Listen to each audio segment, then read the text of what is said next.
we're talking about how do I get all this work off my plate. I get this question so often from people that are overwhelmed, don't know what to do next, are paralyzed with so much on their plate that they don't know what to do. I'm going to teach you my system and how I get through the overwhelm. Now, to start off with, I think it's important that we recognize that no is a complete sentence. So what that means is if someone reaches out to you to add more things to your plate, keep in mind that no is a complete sentence. There doesn't need to be an explanation behind it. Just a simple no works perfectly. If you follow along on Instagram, you may know about my Get C.L.E.A.R system. I have it linked in a highlight bubble, each different aspect of it, but I'm going to run through those really quick here on the podcast.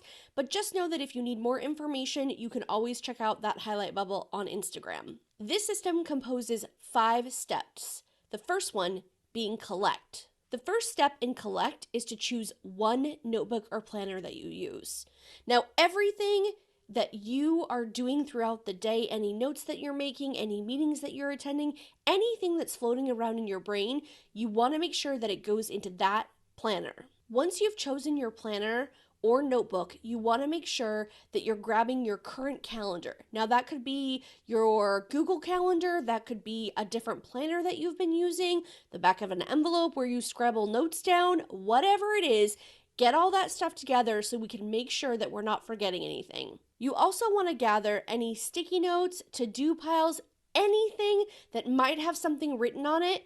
We want to gather all that up, make sure it's in the same place. So we got to put it all in one giant pile. Step 2, you want to list everything out. So everything that is on those random scraps of paper, anything that's floating around in your head, anything and everything needs to get written down. And here's a trick that I do. When I am scribbling out that list, I'm not worrying about organizing it or anything like that. I'm just getting everything out of my head. Now the trick is once you think you've got everything, give yourself a couple minutes to just sit calmly and more stuff will probably come up. At least that's how it works with my brain. Step 3 is evaluate. Inside this step, there's several different steps. So let's jump into this and kind of dig in and see where we're at.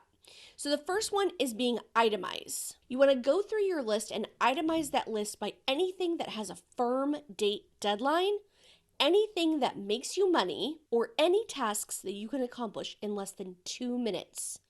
So go through that list, make all those notes that you have. If there's an asterisk, a check mark, whatever sort of bullet journaling icon that you want to choose, you're going to itemize that list using those 3 things. Now, for anything that takes over 2 minutes, next up, we're going to formulate. When I say formulate, what that means is that do you have a current system in place that will help you through that task?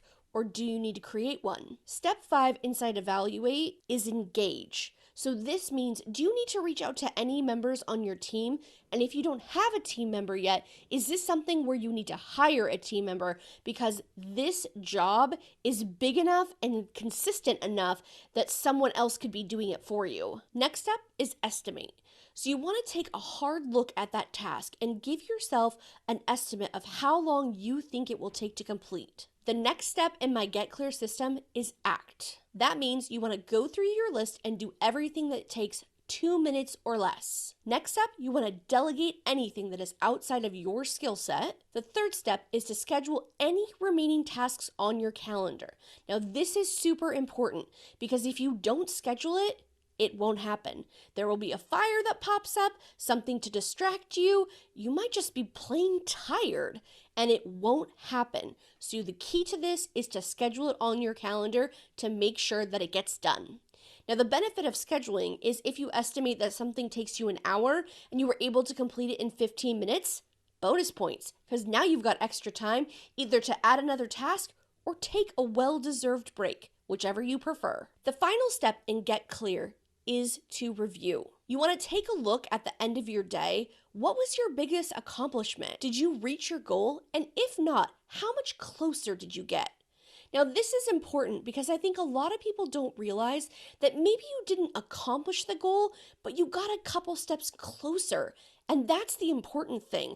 Those little wins are going to reach you to the goal that much faster versus trying to complete the entire project in all one lump sum. It's just not realistic. Step 3, what worked and what didn't. You being able to constantly test and tweak your process is only going to put you that much farther along. Next up is, what do I need to improve on? There might be something like, I need to watch less Netflix. For me, sometimes I'll put something on in the background as background noise, but ultimately it ends up distracting me. So that's one of the things that I need to determine is, do not even turn your iPad on because you know eventually it will distract you. Step number 5, and act. How do I feel about my progress? At the end of the day, how do I feel? Do I feel accomplished, ready to tackle the next day, and empowered because I've gotten so much accomplished? Or am I exhausted and don't feel like I can do this again? Now, with that being said, any new system is going to take a little while to adjust, but you want to be really cognizant of those feelings that you're feeling, allow them to be felt, and see what you can do to improve over the next couple days, next couple weeks. Don't just try something once and give up. This is the long game. So just like if you were training for a marathon, you wouldn't give up after your first mile. You know that you have to build up to that. It takes stamina to accomplish that goal. It's the same with any work task that you're trying to get done. Those little tiny wins will get you to the finish line faster than you ever expected.